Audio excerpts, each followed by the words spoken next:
नमस्कार। इस समय आप देख रहे हैं दूरदर्शन हिमाचल। मैं हूं विजय चौधरी। कृषि दर्शन कार्यक्रम में आप सभी दर्शकों का स्वागत है। शो पर आज हम बात करने वाले हैं एक महत्वपूर्ण विषय के बारे में। जी हां, शीतकालीन सब्जियों की उत्पादन तकनीक के बारे में। और इस विषय पर विस्तार से जानकारी के लिए, विस्तार से चर्चा के लिए आज हमारे साथ स्टूडियो में विशेष तौर पर उपस्थित हैं कृषि विश्वविद्यालय पालमपुर के प्रधान वैज्ञानिक डॉक्टर BN सिन्हा जी, जो कि वेजिटेबल साइंस से हैं। और इनसे हम आज विस्तार से चर्चा करेंगे कि वो कौन कौन सी सब्जियां हैं जो कि सर्दियों के मौसम में उगाई जा सकती है, उनकी क्या विधि रहती है, कितने पानी की आवश्यकता होती है, क्या इंडोर आउटडोर किस तरह से उगाई जा सकती है और कैसे उत्पादन बढ़ाया जा सकता है। बहुत सारी शंकाएं हमारे मन में भी है, बहुत सारी जिज्ञासा हमारी मन में। आज सब हम इस कार्यक्रम के माध्यम से अपने दर्शकों तक पहुंचाएंगे। तो डॉक्टर सिन्हा, कार्यक्रम में आपका बहुत बहुत स्वागत है। जैसे कि मैंने कहा है कि जो आज का हमारा विषय है बहुत ही महत्वपूर्ण है। जैसे कि आप जानते हैं, जो हिमाचल प्रदेश का जो जलवायु है, जी, वो आपको पता है कि बहुत ही इसमें डाइवर्सिटी है, विभिन्नता है। और यहाँ की जो जलवायु है वो विशेष तौर पर सब्जियों के लिए हमारी बहुत ही इफेक्टिव है। यहाँ पे कोई भी आपने सब्जी उगानी हो, यहाँ पे हम उगा सकते हैं, चाहे वो अगेती हो, पछेती हो या एग्जॉटिक वेजिटेबल्स हो, कोई भी हो। जी। तो आज हम इस बारे में आपसे चर्चा करने जा रहे हैं। सबसे पहले आप हमें ये बताएं कि सर्दियों में वो कौन कौन सी सब्जियां उगाई जा सकती हैं और टेक्निक क्या रहती है और कब लगानी चाहिए, कैसे लगानी चाहिए हमारे दर्शकों को। जी। मैं बहुत अच्छा ये विषय है, मैंने आज इसलिए चुना भी है क्योंकि बरसात का मौसम करीब करीब ख़त्म की तरफ है और सर्दी की शुरुआत होने वाली है। तो हमारे ज़िलों में जो सब्जी हम जो खास करके लगाते हैं, वैसे तो हिमाचल प्रदेश का आपने बताया कि डाइवर्सिटी इतनी ज़्यादा है कि बहुत ज़्यादा जलवायु में बदलाव देखा गया है। निचले पर्वतीय क्षेत्र, मध्य पर्वतीय क्षेत्र, ऊंचे पर्वतीय क्षेत्रों में सब जगह मौसम अलग। कई जगह ऐसा है जो बारिश की अंत है, कई जगह बारिश अभी चल रहा है। जी, और कई जगह ऐसे हैं जहां बर्फबारी भी हो रही है। तो तीनों कंडीशन हम यहाँ देखते हैं। तो उस कंडीशन में हम ये कह सकते हैं कि सब्जी लगाना, ऐसा नहीं कह सकते हैं कि जो हम हिमाचल के निचले पर्वतीय क्षेत्रों के लिए कहें वो मध्य के लिए भी हो और वो ऊपर वाले पर्वतीय क्षेत्रों के लिए भी हो। हम ऊपर वाले पर्वतीय क्षेत्रों से अगर तुलना करें तो वहाँ पे एग्रीकल्चर का काम करीब करीब खत्म होने जा रहा है, क्योंकि बर्फबारी शुरू हो गई है। ऑलमोस्ट सितंबर अक्टूबर के लास्ट में शुरुआत हो जाती है। तो मटर हार्वेस्टिंग के बाद, जौ हार्वेस्टिंग के बाद और कनक वगैरह के हार्वेस्टिंग के बाद, इवन जो हमारी फल वाली फसलें हैं उनकी भी, सेब एप्पल वगैरह जो है उनको हार्वेस्ट करने के बाद वो फ्री हो जाते हैं। जी। लेकिन मध्य पर्वतीय क्षेत्र और निचले पर्वतीय क्षेत्रों में जो विंटर की वेजिटेबल है, जो हमारी खास करके सर्दियों में लगने वाली सब्जी है, उसकी शुरुआत हो चुकी है। उसमें मुख्य रूप से वो सब्जियां हैं, वैसे तो हम कहते हैं कि जितने 3 तरह के सब्जियों में बांटते हैं, एक पत्तेदार सब्जी है, एक जड़ वाली सब्जी है, एक फल वाली सब्जी है, यानी कि कंद वाली। जी बिल्कुल जी, पत्ते वाली सब्जी। तो जो पत्ते वाली सब्जी है उसका बड़ा आनंद सर्दियों में लिया जाता है। और जितने भी हमारे नॉर्थ इंडिया के लोग हैं वो पत्तेदार सब्जी बहुत पसंद करते हैं। खासकर वो इंतजार करते हैं कि जो सब्जियां हैं, खासकर उसमें पालक सबसे महत्वपूर्ण है। सरसों की साग जो पंजाब, हरियाणा और दिल्ली को आप जानते हैं कि उसमें कई तरह के साग हैं, जैसे चाइनीज सरसों है या नॉर्मल सरसों जो लगाते हैं, या तो कुछ इस तरह के सरसों जो ब्लैक वाले होते हैं, काले दाने वाले होते हैं, कुछ पीले दाने वाले भी होते हैं, उसको लगाते हैं। लेकिन पालक के और सरसों के अलावा भी कई सारी सब्जियां हैं, जैसे धनिया है, मेथी है, सरसों है या चौलाई है, या इस तरह की कई सारी सब्जियां हैं जो पत्ते वाली। और बंद गोभी महत्वपूर्ण है जिसका इंतजार लोगों को रहता है। उसके अलावा जो हम पत्तेदार सब्जी की बात को छोड़ करके, एक गोभी एक ऐसी फसल है जिसका इंतजार सबको रहता है कि गोभी, जो नया गोभी निकलेगा बहुत उच्च क्वालिटी का, वो नहीं इंतजार रहता है। डॉक्टर सिन्हा, आप बहुत अच्छी बातें कर रहे हैं कि कौन कौन सी सब्जियां सर्दियों में उगाई जा सकती है, लेकिन इन सब्जियों को टेक्निक क्या है, उगाने की जो विधि क्या है, और क्या मतलब ये पनीर लगाई जाती है, क्या मतलब बीज से ही, थोड़ा सा हमारे दर्शकों को बताएं। और कौन कौन सी सब्जी आजकल लगाई जा सकती है। मैं सबसे पहले तो यही बता देता हूँ कि हम जो सबसे पहले शुरुआत करेंगे पालक से, धनिया, मेथी, सरसों, उसके अलावा फूल गोभी, बंद गोभी, गांठ गोभी, ब्रोकली, उसके बाद प्याज, लहसुन, दो ये हो गया। उसके अलावा भी जो टमाटर भी कई जगह सर्दियों में लगाए जाते हैं, बैंगन का करीब करीब अंत हो जाता है इस समय, और शिमला मिर्च भी कई जगह लगाए जाते हैं। लेकिन मटर एक बहुत महत्वपूर्ण सब्जी है जो दोनों एरिया में, मध्य पर्वतीय और निचले पर्वतीय क्षेत्रों में बहुत। गाजर, मूली, शलगम और जो जड़ वाली सब्जी है, और आलू। जी, आलू की खेती हम मान के चलते हैं कि अप्रैल के बाद पूरे नॉर्थ इंडिया को नया आलू खाने को नहीं मिलता है, और नया आलू का इंतजार में लोग 4-5 महीने वेट करते हैं, क्योंकि आलू को हम स्टोर नहीं कर सकते, स्टोर करते हैं, और जब स्टोरेज करते हैं तो नया आलू निकलने का जो टाइम होता है वो पूरे नॉर्थ इंडिया में माना जाता है कि ऊना का ही एक एरिया है जहां सबसे पहले नॉर्थ इंडिया को आलू खिलाता है। यानी कि हमारे हिमाचल प्रदेश का जिला हिमाचल का, जी बिल्कुल, वेस्ट बंगाल से लेकर के दिल्ली तक। इवन कभी आज इस बार तो ऐसा पता लगा कि पिछले सीजन का कि साउथ इंडिया में भी हमारे जो पहला आलू जो निकलता है, फर्स्ट जो ये कब निकलता, कब लगाया जाता है? हाँ, ये लगाते हैं सितंबर के महीने, अगस्त के फर्स्ट वीक में लगाते हैं जी, सॉरी लास्ट वीक, और सितंबर के फर्स्ट वीक में, और इसके हार्वेस्टिंग नवंबर आजकल लगाना बिल्कुल सर लग चुका है, आपको लग चुका है, आलू लग चुका है। और एक ही वेरायटी है, कौन सी सब्जी है वो सब्जी सबसे, उसके अलावा गंडियाली जो निकलती है। लेकिन बाकी जो सब्जी है, फूल गोभी, बंद गोभी, गांठ गोभी, तो मैं आपको दो भागों में बांट दूं। एक ऐसी सब्जी है जो सीधा बीज लगाते हैं, एक वैसी सब्जी जिसकी हम नर्सरी लगाते हैं। जो नर्सरी लगाने वाली जो सब्जी है वो थोड़े कम है, जैसे हमारा फूल गोभी, बंद गोभी, ब्रोकली, ये महत्वपूर्ण सब्जी है जिसको आजकल लगाना ही पड़ता है, इसको डायरेक्ट सोइंग नहीं कर सकते हैं। उसके बाद आपका जो थोड़ा सा कई जगह पे चाइनीज सरसों को भी हम सोइंग कर लेते हैं, कि नर्सरी में लगाते हैं या डायरेक्ट सोइंग भी उसको कर देते हैं। लेकिन मैक्सिमम उसके बाद जितनी भी वेजिटेबल्स आती हैं एक्सोटिक को छोड़कर, एक्सोटिक की सारी नर्सरी हम तैयार करते हैं, जैसे पार्सले, पार्सनिप, सिलेरी। मान लीजिए किसी किसान ने ये अपनी नर्सरी तैयार कर ली है, जी, नर्सरी तैयार करने के बाद, जैसे जो सर्दियों की जो आपने बात कर रहे हैं सब्जियों के बारे में, नर्सरी तैयार करने के बाद नेक्स्ट कौन कौन से स्टेप रहते हैं, कौन कौन सी वो विधि रहती है, कौन कौन सी दवाइयां छिड़काव करना पड़ता है, वो थोड़ा सा वो हल्का सा। हाँ बिल्कुल, मैं ये कहूंगा कि सर्दियों के मौसम में जो सब्जियां लगती है, खास करके पत्ते वाले या जो भी सब्जी लगती है, उस पे बहुत ज्यादा समस्या कीट बीमारी की नहीं आती है शुरुआत में। जब ये तब आती है जब करीब करीब दिसंबर के लास्ट में, जनवरी के फर्स्ट वीक में अगर क्रॉप चली जाए, जैसे फूल गोभी है, कुछ दिन अभी शुरुआत में तेला वगैरह, जैसे हम तेला बोलते हैं, एफिड बोलते हैं, जिसका प्रकोप थोड़ा सा रहता है पत्तेदार सब्जियों के ऊपर।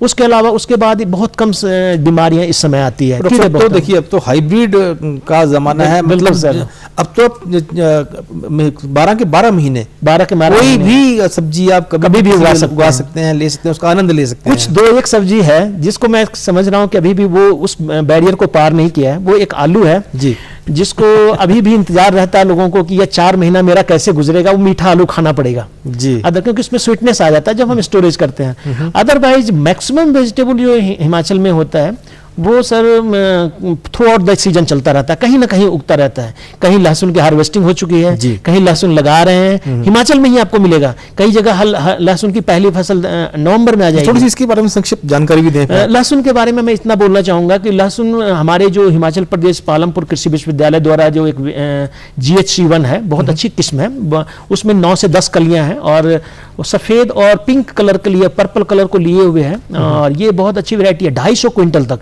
अगर अच्छी पैदावार अच्छी तरह से लोगों को लगाया जाए। अच्छे का मतलब है कि लाइन सोइंग जरूरी है, वैज्ञानिक तरीके से बहुत ज्यादा ध्यान देने की जरूरत है। इसमें सिर्फ लाइन सोइंग का है। वीडिंग, खरपतवार निकालना भी बहुत जरूरी है। प्याज और लहसुन में दो चीजें अगर किसान एकोमोडेट कर लेता है, अपना कर लेता है, तो प्रोडक्टिविटी उसको आनी है। वो है पहला कि सीड की क्वालिटी, तो मैं ऐसे तो कोई भी पैरामीटर सबसे सारे अच्छे होते हैं, लेकिन सीड की क्वालिटी के अलावा लाइन सोइंग और वीड कंट्रोल, खरपतवार नियंत्रण, ये दोनों टाइम से कर देना तो प्याज और लहसुन को उत्पादन को रोकने वाला नहीं है कोई भी, क्योंकि टेम्परेचर यहाँ का बहुत फेवरेबल होता है। वो तो ठीक है, टेम्परेचर की बात ठीक है जी। इसके मिट्टी कैसी होनी चाहिए इसके लिए, और कितनी उसमें गहरी होनी चाहिए, वो ये थोड़ा सा जो हमारे लिए लहसुन के लिए जो और प्याज के लिए, लहसुन के लिए आम सब्जियों की बात करें, जो आम किसान है सब किसानों को पता है कि किस तरह से सब्जी उगानी है, क्योंकि एक सदियों से हम करते आ रहे हैं, खेती बाड़ी करते आ रहे हैं, किचन गार्डन भी करते आ रहे हैं। लेकिन अब क्या है कि हमारे यहाँ प्रदेश में तो देखिए 2 विश्वविद्यालय हैं, कृषि विश्वविद्यालय है आपके यहाँ पे, बिल्कुल। और आप नई से नई टेक्निक बताते हैं इन किसानों को। जी जी जी जी। वो नई टेक्निक जब तक आम किसान तक नहीं पहुंचेगी तो अदरवाइज क्या होगा, वो ट्रेडिशनल वे से जो करते आ रहे हैं वो चलता रहेगा।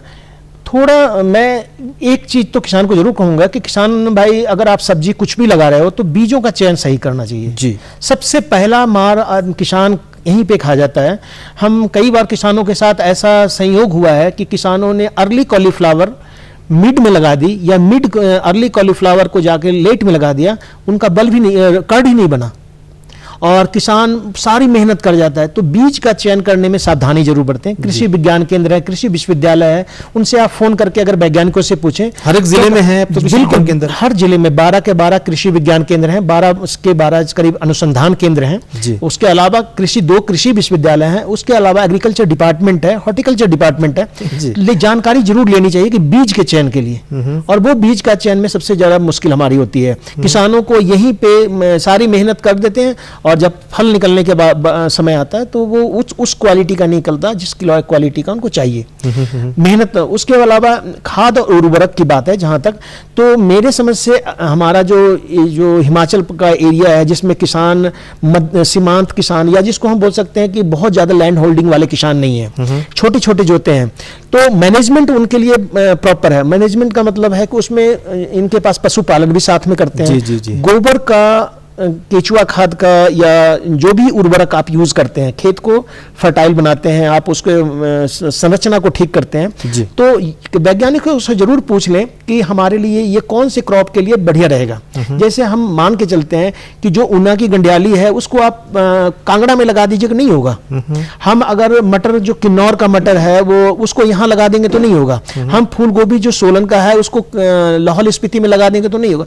कहीं हर चीज की वैरायटी का थोड़ा सा अंतर है, या क्लाइमेट का और या समय का, लेकिन मिट्टी का भी अंतर है। डॉक्टर साहब एक और भी है, लो टनल तकनीक होती है वो। जी। वो लो टनल तकनीक के बारे में थोड़ा सा मैं काफी समय से इसके ऊपर किसानों को, खासकर जब मैं डिस्ट्रिक्ट ऊना में था, तो मैंने बहुत इसके लिए, ये एक वो तकनीक है कि जिस किसान के पास बहुत पैसा नहीं है और पॉली हाउस का मजा लेना चाहता है। मतलब पॉली हाउस किस लिए है सर? हम पॉली हाउस को इसलिए बोलते हैं कि आप बेमौसमी सब्जी उगा सकते हो, ठीक है ना।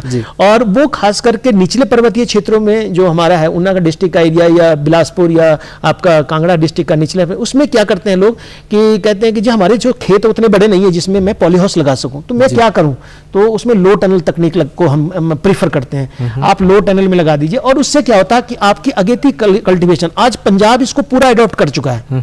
पंजाब में जो है दिसंबर के महीने में घिया, जिसको बॉटल गोड बोलते हैं, घिया, डानी, करेला, खीरा, कद्दू, रामतोरी, क्या बोलते हैं, तरबूज, खरबूजा, ये सभी चीज, इवन टमाटर यहाँ पे दिखाएंगे भी आपके यहाँ पर टीवी स्क्रीन पर। प्रोड्यूसर साहब से कहेंगे कि जो हमारी आपने कुछ एक सब्जियां जो लगाई जाती हैं सर्दियों में, तो उसके हम कुछ एक फोटोग्राफ भी अपने देखिए। हाँ, ये सर बरसात के एंड की सब्जी है, खीरा, और इसका बहुत ज्यादा मूल्य मिलता है। हमारे बरसाती खीरा का हिमाचल का बड़ा कीमत है। हिमाचल में इसकी बहुत अच्छी पैदावार होती है, और खास करके वो एरिया जहां पर पूरा रेन फेड है, बारिश नहीं होती है, सिंचाई की व्यवस्था नहीं है, लेकिन रेन फेड में बहुत अच्छा खीरा, क्वालिटी का खीरा वहां होता है। और इसी तरह और भी सब्जी है, जैसे बंद गोभी है, फूल गोभी है, गांठ गोभी है, ब्रोकली, ये नॉर्थ इंडिया को जाता है सर, यहाँ से अर्ली जाती है। और बेमौसमी मान करके हम हिमाचल प्रदेश जो है वो निचले प्रदेशों को प्रोवाइड करवाता है। किसानों को आमदनी जो है, जो बेमौसमी सब्जी से, जैसे हम कह सकते हैं हमारे लिए तो बेमौसमी है। जी, ये लाहौल स्पीति का फोटोग्राफ्स है। लाहौल स्पीति में बहुत सारे एरिया में एक्सोटिक वेजिटेबल हम लगाते थे, मतलब 8 से 10 तरह का एक्सोटिक वेजिटेबल, और ये इसकी डिमांड बहुत ज्यादा रहती थी। इतनी डिमांड लोकल, जैसे वहां टूरिस्ट आते हैं, उनको चाहिए रेड कैबेज, उनको चाहिए जिचिनी, उनको चाहिए पार्सले, उनको सेलेरी चाहिए, और वो जो वहाँ के जो लोकल ढाबे होते हैं वो कहते हैं कि हमें जितना भी प्राइस लो, कॉस्ट हो, हमें अगर ये मिल जाए ना, चेरी टमाटो, चेरी टमाटो बहुत ज्यादा येलो, खासकर येलो वाला, हमारे यूनिवर्सिटी ने भी निकाला है येलो चेरी टमाटो हाइब्रिड, बहुत अच्छी वैरायटी है, रिकमेंड भी किया है। चेरी टमाटो के 3-4 कलर भी हैं, रेड कलर है, कुछ डार्क ब्लैक टाइप का है, तो वो भी लगाते हैं। उसके अलावा जो मटर है जी, हमारे हिमाचल का जो मटर है, पहाड़ी क्षेत्रों का, मैं ये नहीं कहूँगा कि नॉर्मली अब पूरा पंजाब, हरियाणा, दिल्ली, यूपी जो नॉर्थ इंडिया का वेस्टर्न साइड है, वो मटर का उत्पादन शुरू हो जाता है, लेकिन जिस समय हमारे यहाँ होता है उस समय कहीं नहीं होता है, और इसके लिए किसान को 70 से 80-100 रुपये किलो तक भी रेट मिल जाता है जी। तो डॉक्टर, इसमें मैं एक बात और आपसे जानना चाहूँगा, जैसे हम एक्सोटिक वेजिटेबल की बात कर रहे हैं जी, तो क्या ये हर एक किसान आराम से इसे उगा सकता है? किस तरह का टेम्परेचर चाहिए होता है इन सब्जियों के लिए? क्योंकि जैसे अब तो 12 महीने आपने कहा कि सब्जियां हो सकती है, क्योंकि टेक्निक्स अलग अलग हैं, तो किसान इन सब्जियों को उगाए भी, उसे मार्केट में बेचे, अच्छा उत्पादन, उसको वहाँ पे पैसा ही मिल जाए, तो थोड़ा सा इसके बारे में बताएं आप हमारे। एक्सोटिक वेजिटेबल सर में प्रॉब्लम क्या है कि किसान कहता है कि मैं उगाने के लिए तैयार हूँ, विश्वविद्यालय कहता है मैं टेक्नोलॉजी देने के लिए तैयार हूँ, क्योंकि सर्दी में भी ये उगाई जाएगी। बिल्कुल सर, सब 90% एक्सोटिक वेजिटेबल है वो सर्दियों की है जी। तो प्रॉब्लम कहाँ होता है कि फार्मर कहता है लार्ज स्केल पर अगर मैं करूँ तो क्या वो मंडी में उसका रेट हमें मिल जाएगा? तो एक तो हमारे जो अभी कल्चर है, मैंने पिछले 5 साल का जो अनुभव देखा है कि ब्रोकली पहले लोग कोई उसको 5 स्टार होटल की ही सब्जी मानते थे। बहुत हमारी यूनिवर्सिटी की जो पालम समृद्धि है, हिम पालम समृद्धि, हिम पालम विचित्रा है, हिम पालम हर्तिका है, कई 3-4 वैरायटी है। जितनी भी आप ये नाम ले रहे हैं, तो आम किसान को इसका जो बीज हमारे अवेलेबल है सर। हमारे यहाँ एटिक सेंटर है कृषि विश्वविद्यालय में, हर कृषि विश्वविद्यालय में है, जितने भी फिर आप जितने भी हमारे सेंटर्स है हर एक डिस्ट्रिक्ट में, वहाँ उपलब्ध होंगे। वहाँ पे ऑन डिमांड, वहाँ नर्सरी अवेलेबल होती है, जैसे हमारे कृषि विज्ञान केंद्र में उसी वैरायटी की नर्सरी भी अवेलेबल होती है। जैसे आपका अभी प्याज लगना है, पालम लोहित है, पालम श्वेता है, हिम पालम श्वेता के नाम से एक सफेद प्याज निकला है जो बहुत अच्छी क्वालिटी का माना, तो इसकी नर्सरी आपको कृषि विज्ञान केंद्र, कृषि विश्वविद्यालय से आपको मिल जाएगा। बहुत सी बातें हैं, लेकिन सबसे बड़ी बात यह है कि आपने बता दिया है, लेकिन आम किसान को ये नहीं पता है ना कि ये लगाना कब है, या फिर इसकी विधि क्या है, इसमें कितना टेम्परेचर चाहिए, इसमें कितना पानी चाहिए, किस तरह की मिट्टी चाहिए, धूप में चाहिए नहीं चाहिए, वो बहुत सारी चीज़ें जो कि आम किसान को पता होनी चाहिए। एग्जैक्टली। देखिए, वैसे तो हर फसल की अपनी एक पैकेज ऑफ प्रैक्टिसेस होती है। जैसे हम अगर टमाटर की बात करें तो वो आलू में लागू नहीं होगा, वो शिमला मिर्च में लागू नहीं होगा, तो हर चीज़ का। लेकिन एक कॉमन चीज़ें हैं, फर्टिलाइज़र मैनेजमेंट बहुत ज़रूरी है, टाइम मैनेजमेंट बहुत ज़रूरी है। अभी सितंबर का महीना चल रहा है, इस समय हम फूल गोभी, बंद गोभी, गाठ गोभी, ब्रोकली या पार्सले, सिलेरी, जितने भी तरह के सबकी पनीरी लगा सकते हैं। ये सबसे बेस्ट टाइम है पनीरी लगाने का। या लोगों ने पनीरी जो है या नर्सरी तैयार कर ली होंगी लोगों ने। नर्सरी का एक उत्पादन का एक तरीका होता है, अच्छे जो नर्सरी के संस्थान होते हैं, जैसे आपका कई लोग गवर्नमेंट के नर्सरी एजेंसी वो होते हैं, केंद्र होते हैं, जैसे कृषि विज्ञान केंद्र भी इस तरह के नर्सरी हमारे पालमपुर यूनिवर्सिटी में, नौनी में भी है।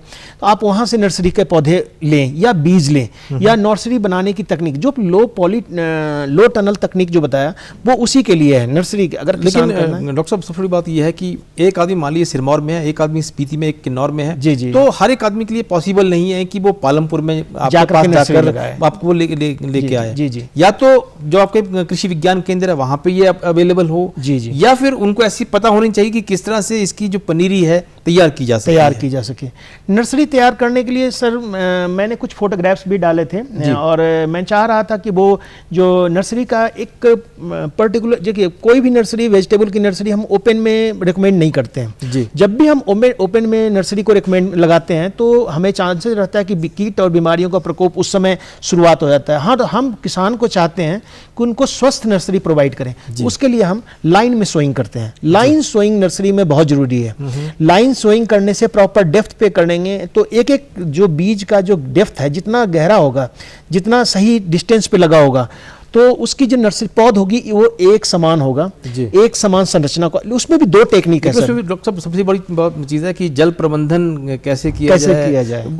बहुत सारी चीजें रहती है ना, जल प्रबंधन कितना किया जाए, कौन सा छिड़काव किया जाए या क्या नहीं किया जाए। सर केमिकल का छिड़काव के बारे में मैं एक चीज बताऊंगा कि नर्सरी के लिए 3 दवाई खरीद लें आप। किसान जब भी नर्सरी प्रोडक्शन करें तो डायथेनेम 45 जिसका 2 से 2.5 ग्राम प्रति लीटर पानी के हिसाब से छिड़काव, इसका नर्सरी निकलने जैसे ही अंकुरन शुरू होता है उसके 7-8 दिन के बाद से शुरू कर दें जी। उसके बाद बेविस्टिन दूसरी दवाई है जिसका 1 ग्राम प्रति लीटर पानी में मिला करके, और तीसरा है जो है बहुत कम जरूरत पड़ता है वो क्लोरोपाइरीफॉस का है। कई बार दीमक की समस्या आ जाती है, तो ये 2 कंडीशन में जैसे जड़ तना गलन रोग लगता है जिसको हम कमर तोड़ रोग बोलते हैं, जिसमें हम डैम्पिंग ऑफ कहते हैं, उस कंडीशन में हम इन्हीं दवाइयों का प्रयोग करते हैं। और मैक्सिमम जो ट्रीटमेंट है अगर हम बीज उपचार करके लगाएं कैप्टान थीराम और से या बेविस्टिन से, तो बीज उपचार करके अगर हम लगाते हैं तो फिर ये जो बीमारियां हैं जो प्रारंभिक अवस्था में नर्सरी में आती है वो बिल्कुल नहीं होती है। तो सब एक चीज़ और भी है ना कि अब तो देखिए खेती कम होती जा रही है, ज़मीन कम होती जा रही है। अब जो लोग बाग हैं वो शहरों में रहते हैं, उनके पास जगह कम है, गमलों में सब्जियां उगाते हैं लोग तो सर। और कई बार हम जब कई बार देखते हैं तो बहुत अच्छा लगता है कि जब गमलों में सब्जियां लगाते हैं। थोड़ा उसको बारे में बताएं। मैं कहूँगा कि 2, 3, 4 तरह के गार्डन एक स्टार्ट हुए हैं। एक टेरेस गार्डन जी, जिनके पास टेरेस है, क्योंकि जो हाई स्काई स्क्रैपर लंबे लंबे ऊंची बिल्डिंगों में रहते हैं तो उनके पास टेरेस ही होता है। दूसरा रूफ गार्डनिंग जो गांव में भी होता है, अवेलेबल होता है। और तीसरा जो है वो अपने बरामदे का गार्डनिंग, जो अपने बरामदा जिनके पास छत नहीं है तो अपने बरामदे में भी करते हैं। इन तीनों गार्डन में वेजिटेबल का महत्व है। इनमें आप जो सर्दियों वाली सब्जी लगा सकते हैं, जैसे पालक, धनिया, सरसों, मेथी, मूली, गाजर, टमाटर लगाने। हाँ, टमाटर ऑफ सीजन आपका चलेगा जी। इस समय टमाटर अगर लगाएंगे तो ओपन में तो नहीं होगा। चेरी टमाटर तो लगा सकते हैं। हाँ, चेरी टमाटर, नॉर्मल टमाटर भी लगा सकते हैं। चेरी टमाटर की बात कर रहा हूँ, आपको छोटे गमलों में लगा सकते हैं, गमलों में लगा सकते हैं। और थोड़ा सा आप ये और आगे चलें तो इवन आप तो ऐसे ऐसे ग्रो बैग्स हैं, मैंने फोटो भी डाला है। ग्रो बैग्स भी जो ऐसे हैं कि जिसमें आप आलू लगा सकते हैं। 4-5 आप ग्रो बैग रख लीजिए और उसमें पूरा कंपोस्ट वगैरह डाल करके आप आलू लगा दीजिए, जैसे 4-5 आलू, तो you can harvest as you want, मतलब जैसे आप चाहेंगे। जैसे आपको 5 आलू चाहिए तो आप नीचे से एक कवर बना हुआ है, आप उसमें से निकाले आलू, 4-5 आलू, बाकी को ग्रो करने दिया। तो इस तरह का टेक्निक आजकल बहुत आ गया। पॉट गार्डनिंग आ गया। इवन घर में जो हमारे प्लास्टिक के लिफाफे वगैरह होते हैं उसमें एक ही चीज है, जितने भी तरह के पॉट आप यूज करते हैं, इवन सीमेंट के जो हमारे बैग्स आते हैं उसको भी आप यूज कर सकते हैं। तो ये जो है उसमें एक ही चीज ध्यान रखना है, जो भी पॉट में अपना कल्टीवेशन करता है उसके लिए है कि होल्स होने चाहिए, पानी निकलना चाहिए, पानी किसी भी हालत में उसमें इकट्ठा नहीं होना चाहिए जी।